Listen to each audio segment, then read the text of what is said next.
Buenos días o buenas tardes. Nuestro proyecto se llama Análisis teórico de distribuciones de cola pesada y su importancia en modelos de riesgo, con una ilustración con datos crediticios colombianos de la semana del 10 de octubre del 2025. El grupo está conformado por Sebastián Alejandro Ortiz Ortiz, Camilo Alejandro Martínez Castro y Jessica López Mejía, quien les habla. Bien, entonces presentamos de forma rápida la introducción, lo que motivó el proyecto y el objetivo general, así como la importancia y la conexión con los modelos GARCH y con los procesos estocásticos en general.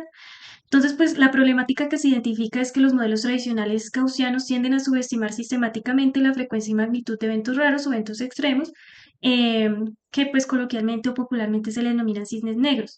La pregunta motivadora de nuestro proyecto es: ¿qué distribución de cola pesada ofrece la mejor bondad de ajuste para los montos de desembolsos de crédito de la Superfinanciera de Colombia? ¿Y cuál es su impacto en la cuantificación de riesgo extremo medido a través del VaR y el Expert Shortfall? La conexión con los modelos GARCH es que pues asumir normalidad de las innovaciones de un GARCH falla al explicar la curtosis residual y se requiere un enfoque robusto que incorpore precisamente distribuciones de cola pesada, donde se puedan modelar estos saltos abruptos en una serie de tiempo que no sea homocedástica. En cuanto a la relevancia en los procesos estocásticos, es pues que es un componente esencial para modelar discontinuidades en precios de activos, por ejemplo, o en montos de desembolso, como procesos de Levy con saltos, donde las medidas de Levy dependen directamente de la estructura de la cola. Así pues, el objetivo general de nuestro proyecto es analizar las propiedades de las distribuciones de cola pesada bajo la teoría de valores extremos y su impacto en la estimación del VaR, que es el Value at Risk, y el Expert Shortfall, ilustrado con datos de la Superintendencia Financiera de Colombia. De esta manera, pues dentro de la importancia queremos así ilustrar rápidamente lo que pasa cuando tenemos modelos, cuando tenemos eventos extremos, series de tiempo con eventos extremos, los cuales pues asumir la normalidad o bajo un modelo normal no alcanza a capturar estos saltos abruptos y por eso pues se hace tan necesario incorporar estas distribuciones de cola pesada que puedan capturar estos saltos en una serie temporal, en donde por ejemplo en este caso pues representa la línea roja esas pérdidas catastróficas, lo cual por la línea gris no alcanza a predecir. Y aquí podemos ver pues, la expresión general de un modelo Gaussian.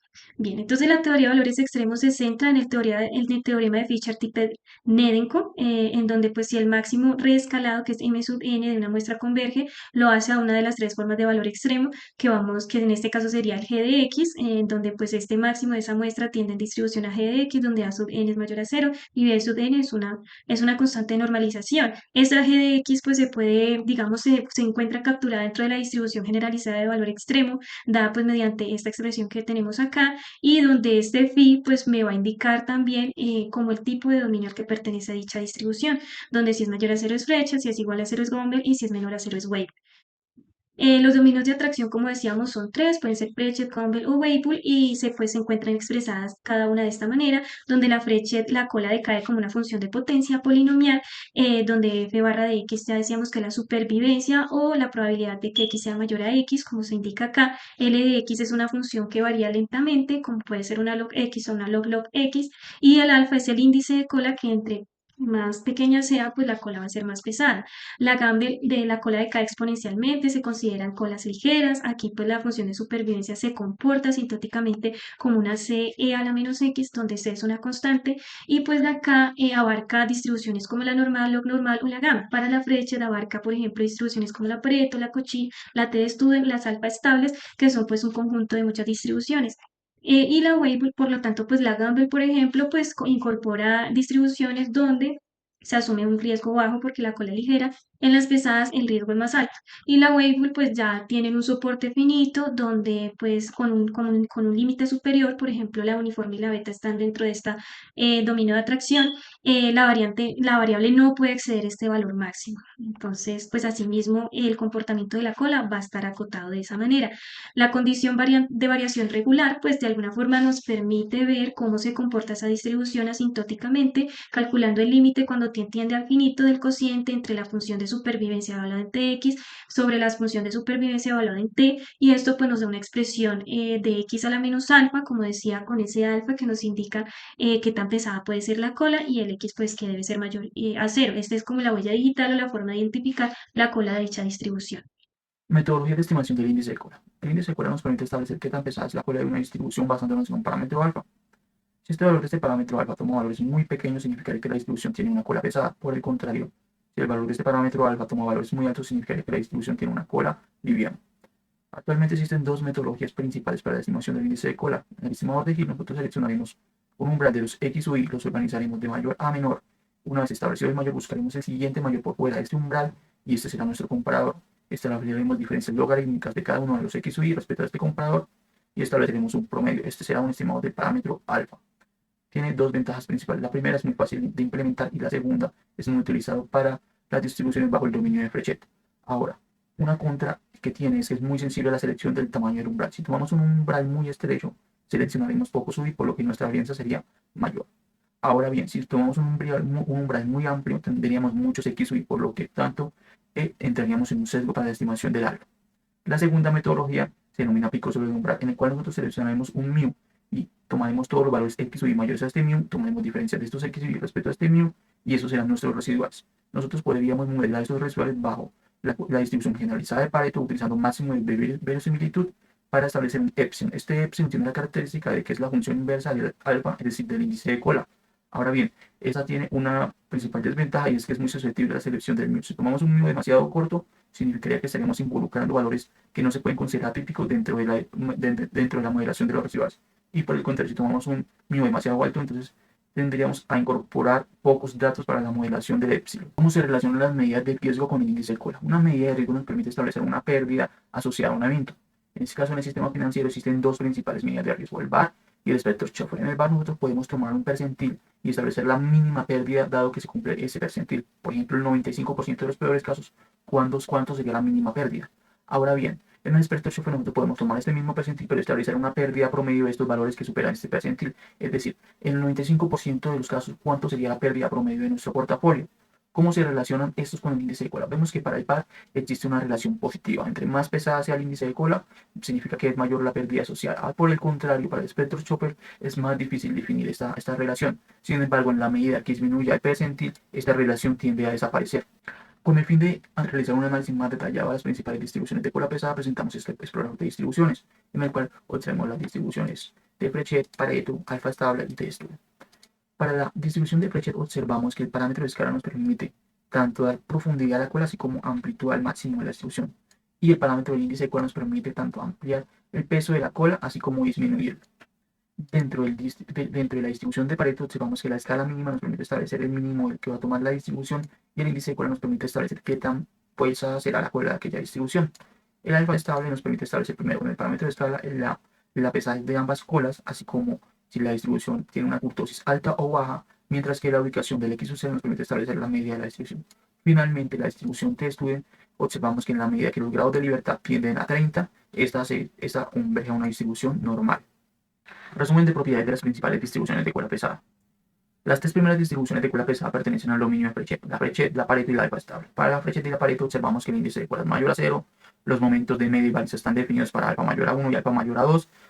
Las funciones de VaR y Spector-Schoeffer tienen una definición clara y sus colas están regularmente variadas.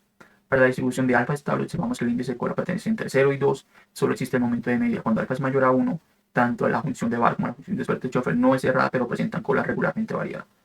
Las siguientes dos distribuciones de 2 normal y vuelvo al contado menor a 1 pertenecen al dominio de Gumbel, tienen cola ligera, todos los momentos se encuentran definidos tanto el VaR como el Spector-Schoeffer, presentan funciones y el Spector-Schoeffer tiene un finito y no presentan cola regularmente variada. Finalmente, las distribuciones particulares de Cauchy y T-Student pertenecen al dominio de Frechet. La Cauchy presenta un alfa igual a 1, los momentos no están definidos, así como la varianza de Spector-Schoeffer no tienen valores cerrados, pero presenta una cola regularmente variada. Finalmente, la distribución de T-Student, el índice de cola depende de los grados de libertad, los momentos de varianza y media están definidos para determinados grados de libertad, la varianza depende del cuartil seleccionado, así como el Spector-Schoeffer depende de que se seleccione un grado de libertad mayor a 1 y la cola está regularmente variada. Pasando un poco más a la parte teórica de nuestro estudio, vamos a utilizar datos de créditos de consumo con modalidad de tasa fija reportados a la Superintendencia Financiera de Colombia con corte al 10 de octubre de 2025. Arriba a la derecha podemos ver una descripción estadística de nuestros datos.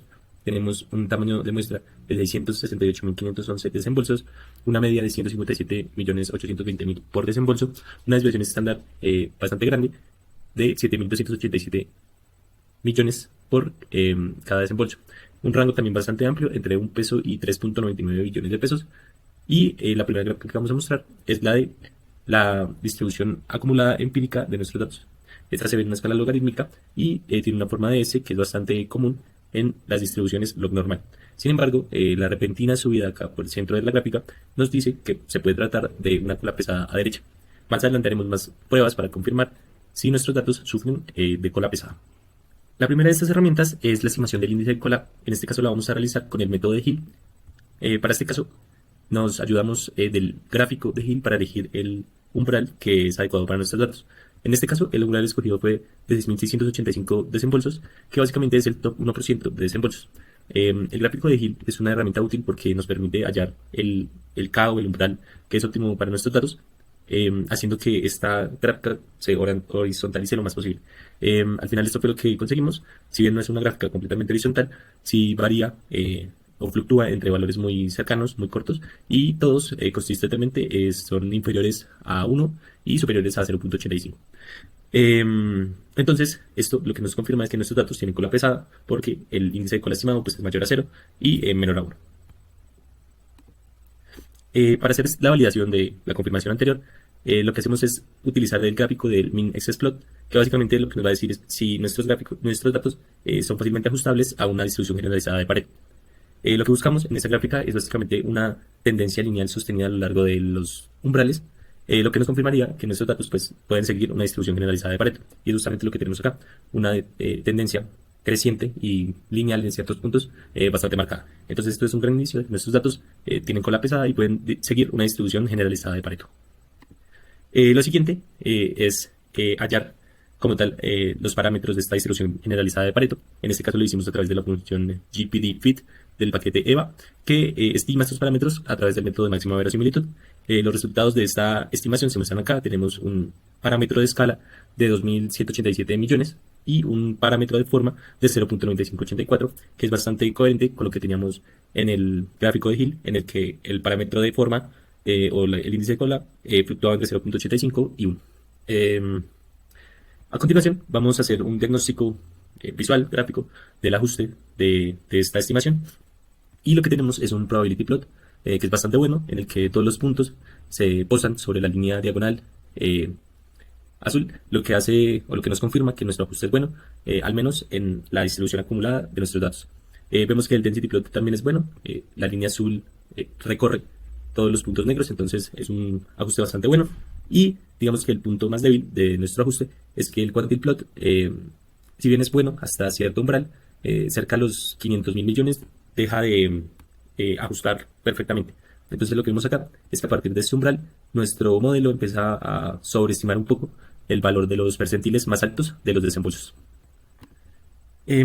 Ahora lo que hacemos es un test estadístico, que es el test de Kolmogorov-Smirnov, que básicamente mide la distancia entre la distribución empírica y la distribución teórica que encontramos y calcula si la distancia entre estas dos es significativa. La conclusión de esta prueba es que hallamos un p-value mucho mayor a 0.05, rozando el 0.5. Entonces esto confirmaría que nuestros datos pues siguen una distribución generalizada de Pareto con los parámetros de forma y de escala que veíamos en la parte anterior a un nivel de confianza del 99%. Una vez tenemos ya la distribución generalizada de Pareto que encaja con nuestros datos, pues podemos calcular las medidas de riesgo. En este caso el value at risk lo calculamos con un nivel de confianza del 99.5% y encontramos que se tiene un VAR de 3.258 millones. Esto digamos es un nivel bastante alto teniendo en cuenta pues la naturaleza de nuestros datos. Sin embargo, el expected shortfall, dado que nuestro parámetro de forma es menor a 1, pues es una métrica que tiende al infinito. Entonces no podríamos decir nada de lo que sucede con la media de los desembolsos una vez se supera el nivel de riesgo del 99.5%. Ahora, pues a modo de conclusión, básicamente tenemos la relevancia del análisis de valores extremos, que es, digamos, bastante útil cuando los modelos gaussianos pues no son útiles para identificar los riesgos asociados a los valores más extremos de los datos que podemos encontrar.